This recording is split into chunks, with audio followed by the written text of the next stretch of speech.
시간 다 함께 찬송가 251장 찬양 드리시면서 새벽 제단을 주님 앞에 올려드리도록 하겠습니다. 찬송가 251장 놀랍다 주님의 큰 은혜입니다. 놀랍다 주님의 큰 은혜, 우리의 죄 속하시려 갈보리 십자가 위에서 어린 양 보혈을 흘렸네. 주의 은혜 우리의 죄를 다 씻었네. 주의 은혜 우리의 죄를 다 씻었네. 죄악은 성난 파도 같이 우리의 영혼을 위협하 헤아릴 수 없는 주 은혜, 십자가에서 보이셨네. 주의 은혜 우리의 죄를 다 씻었네. 주의 은혜 우리의 죄를 다 씻었네. 죄악에 물든 영혼들을 우께서 피로 씻으시네. 지금도 흐르는 그 피에 눈보다 더 희게 씻으라. 주의 은혜 우리의 죄를 다 씻었네. 주의 은혜 우리의 죄를 다 씻었네. 피할 수 없는 그 해를 믿는 자에게 거저 주네. 되어 주 앞에 나와서 더 찢지 말고 곧 받으라.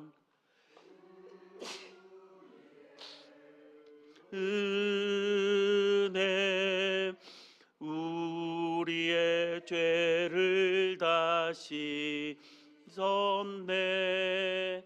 주의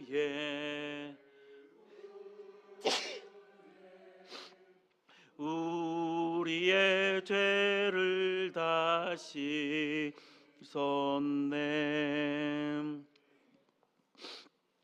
사랑의 하나님 감사합니다. 지난 밤을 지켜주셔서 새날을 맞이할 수 있게 하심에 감사를 드립니다. 이것이 평범한 일상이라 생각할 수 있지만 인간의 생사회복을 주관해 주시는 주님의 은혜 없이는 새로움을 맞이할 수 없음을 고백하며 감사를 드립니다. 오늘 우리는 또 우리에게 주어진 삶의 시간을 살아가게 됩니다. 그때 우리는 우리의 계획만을 주장하며 살아가는 삶보다 우리를 향한 하나님의 계획이 무엇인지에 보다 민감하게 반응하며 살아갈 줄 아는 우리들이 되게 하여 주옵소서. 인간의 감정대로 사람을 상대하며 살아가기보다 하나님의 긍휼함과 사랑하심으로 나와 관계되어진 모든 사람을 바라보며 나아가게 하여 주옵소서. 우리가 오늘 이 새벽 제단을 주님께 드리는 것은 우리 삶의 중심이 말씀 안에 있다는 것을 고백하는 것입니다. 그러기에 말씀에 붙잡힌 바 된 삶을 살기를 원합니다. 주의 법도 아래 살아가게 하시고 인간의 정욕을 물리치시사 그것이 가져오는 죄의 모습을 멀리하며 살아가는 우리가 되게 하여 주옵소서.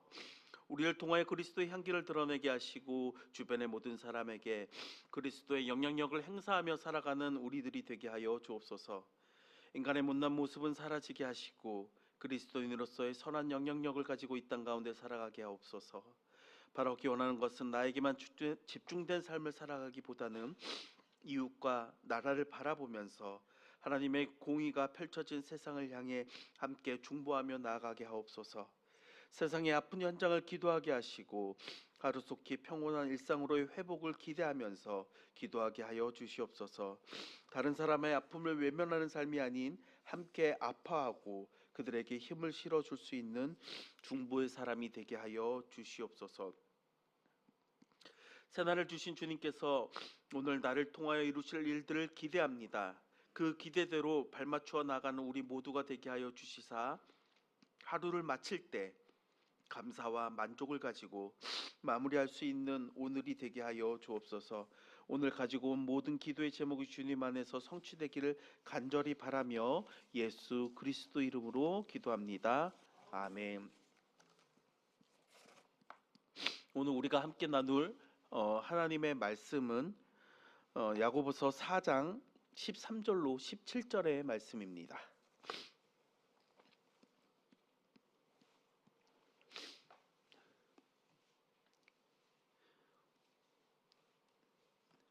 (13절로) (17절의) 말씀을 함께 봉독하겠습니다.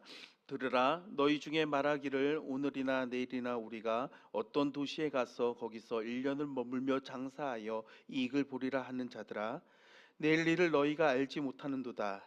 너희 생명이 무엇이냐? 너희는 잠깐 보이다가 없어지는 안개니라. 너희가 도리어 말하기를 주의 뜻이면 우리가 살기도 하고 이것이나 저것을 하리라 할 것이거늘 이제도 너희가 허탄한 자랑을 하니 그러한 자랑은 다 악한 것이라. 그러므로 사람이 선을 행할 줄 알고도 행하지 아니하면 죄니라. 아멘. 이것은 오늘 우리에게 주신 하나님의 말씀입니다. 지난 1990년대 후반에 한국 사회에서 IMF가 불어닥쳤습니다. 국가 부도의 시절에 늘어난 직종 중에 하나가 치킨 가게입니다. 여기저기 정리해고된 사람들이 퇴직금을 가지고 나와서 소자본으로 차린 것이 대중음식점이었던 치킨 가게였습니다. 그리 어려워 보이지 않습니다. 너도 나도 큰 자본이 아니라 소자본이기 때문에 할 수 있는 사업이라고 뛰어들었습니다. 그런데 10개의 가게 중에 성공한 가게는 불과 한두 가게에 불과했다라고 이야기를 합니다. 쉽기에 성공할 수 있다라는 기대감을 가지고 뛰어든 사람들이 아픔을 맛보았다라는 것입니다. 요즘 시대에 커피 가게에 뛰어든 사람들의 이야기와도 굉장히 유사한 듯합니다. 공동 철길에 참 많은 커피숍들이 있습니다. 하루에도 참 새로운 커피숍들이 많이 열리기도 합니다. 그러나 사라지는 전문점도 많다라는 것입니다.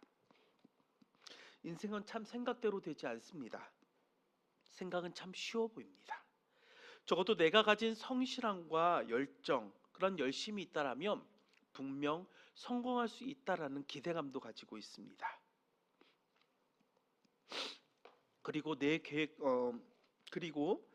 내 계획대로라면 분명히 나는 보다 나은 미래를 살아갈 수 있으리라 생각을 합니다. 그러나 참 말처럼 쉽게 되지 않습니다. 내 계획대로 풀리는 것이 좀처럼 없습니다. 여러분은 어떠십니까? 여러분의 계획대로 여러분의 삶이 잘 풀려나가고 계십니까? 저도 어린 시절에 장래 플랜대로라면 보다 나은 모습을 분명 갖추고 있을 것입니다. 그런데 어린 시절의 계획대로 되어지지 아니한 이유가 무엇일까를 바라본다라면 그것은 상당 부분 나의 계획이 나 중심적으로 쓰여졌기 때문이 아닐까라는 생각을 해보게 됩니다.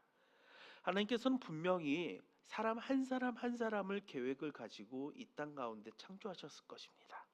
그러나 하나님의 계획 안에서 머무르며 삶을 살아가는 것이 아니라 사람은 사람만의 계획을 가지고 살아갈 때에 더러는 그 계획대로 풀리지 아니한 쓴맛을 맛보게 된다라는 것입니다.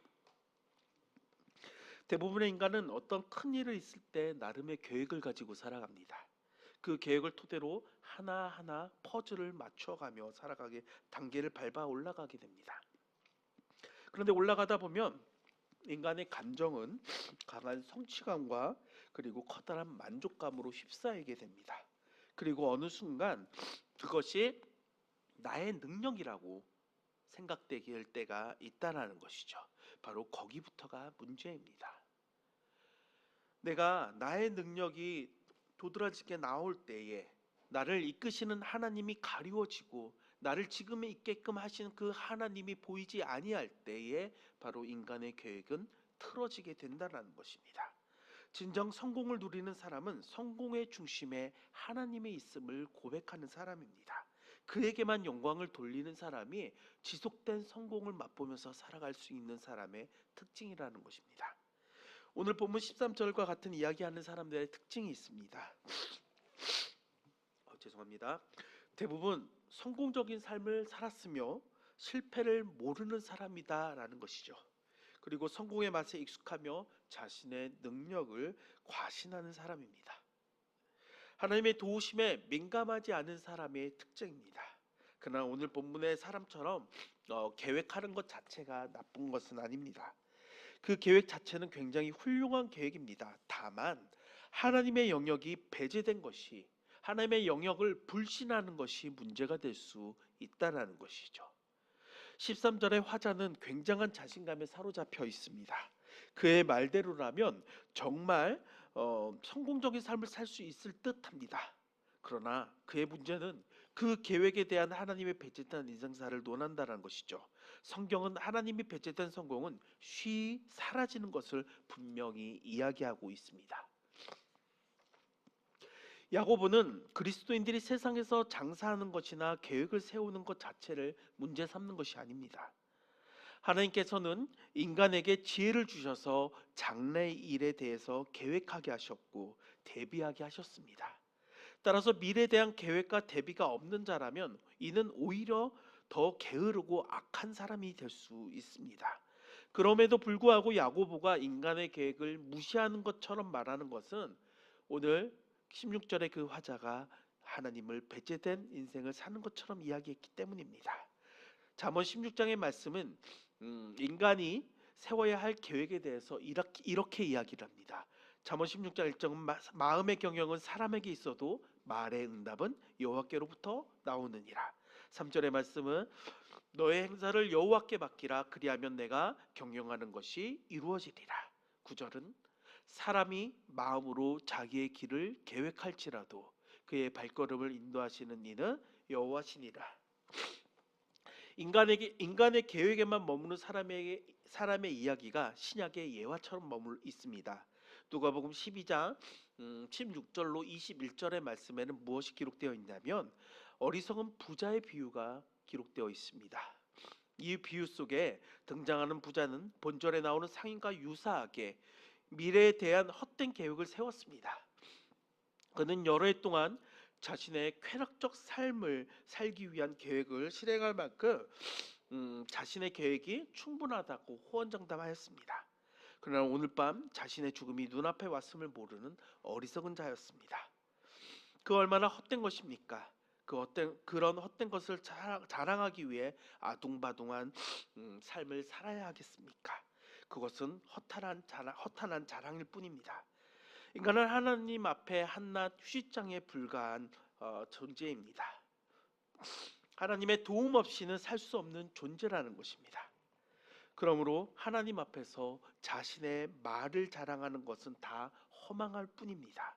그러니 말을 앞세우지 말고 되어진 것에 감사하는 삶에 익숙해도 될 것입니다.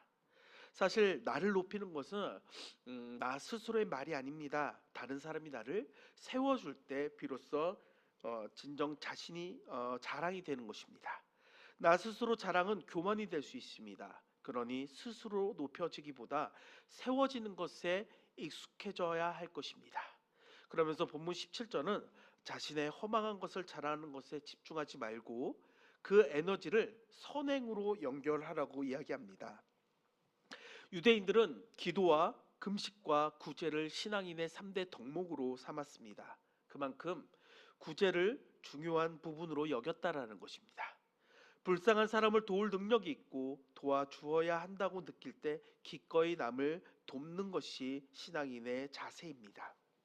반대로 도울 힘이 있는데도 도움을 주지 않는 것은 신앙인의 자세가 아닌 것입니다. 오늘 본문은 이와 같은 모습을 죄라고 분명 규정하고 있습니다. 우리가 할 수 있는 선행은 돈으로 하는 것이 아닙니다. 다른 사람에게 기쁨을 주는 것, 사는 것, 기쁨을 주며 사는 것, 그 자체가 선행이라는 사실을 우리는 분명 기억해야 할 것입니다. 사랑하는 여러분, 여러분은 오늘 누군가와 분명 관계를 하며 살아가게 될 것입니다. 소위 친분이 있는 누군가와 주로 관계를 맺으며 살아갈 때 나 자신을 돋보이기 위해서 여러분 힘쓰십니까? 나 자신이 그에게 인정받기 위해 몰두하고 계십니까? 그렇지 않을 것입니다. 그들과의 관계 속에 하나님이 허락하신 저 선함으로 대하고 기쁨으로 그들과 관계를 맺어가며 서로가 평안함을 추구하는 삶을 살아가게 될 것입니다. 그러기 위해 나 자신에게만 너무 집중하는 삶이 아닌 하나님과 이웃에게 우리의 삶을 맞추어가는 삶을 살기를 권면합니다. 그때 우리는 누군가의 기쁨이 되고 자랑이 되고 공동체의 덕을 행사하는 영향력 있는 사람으로서 하나님께 인정받는 삶을 분명 살게 될 것입니다. 내가 나 자신을 드러내려 할 때 드러내려 할 때보다 더 값진 삶을 살아갈 수 있는 그런 사람이 될 것입니다. 사랑하는 여러분, 나 자신을 드러내기보다 하나님을 배제된 삶을 살아가려 하는 여러분의 모습보다 하나님 중심 안에서 여러분과 관계된 모든 삶과 더불어 삶을 살아갈 줄 아는 그런 그리스도인의 삶을 살아가는 여러분들이 되시기를 간절히 권면합니다. 시간 다 함께 기도하도록 하겠습니다. 하늘에 계신 우리 아버지, 아버지의 이름을 거룩하게 하시며 아버지의 나라가 오게 하시며 아버지의 뜻이 하늘에서와 같이 땅에서도 이루어지게 하소서. 오늘 우리에게 일용할 양식을 주시고 우리가 우리에게 잘못한 사람을 용서하여 준 것 같이 우리 죄를 용서하여 주시고 우리를 시험에 빠지지 않게 하시고 악에서 구하소서. 나라와 권능과 영광이 영원히 아버지의 것입니다. 아멘.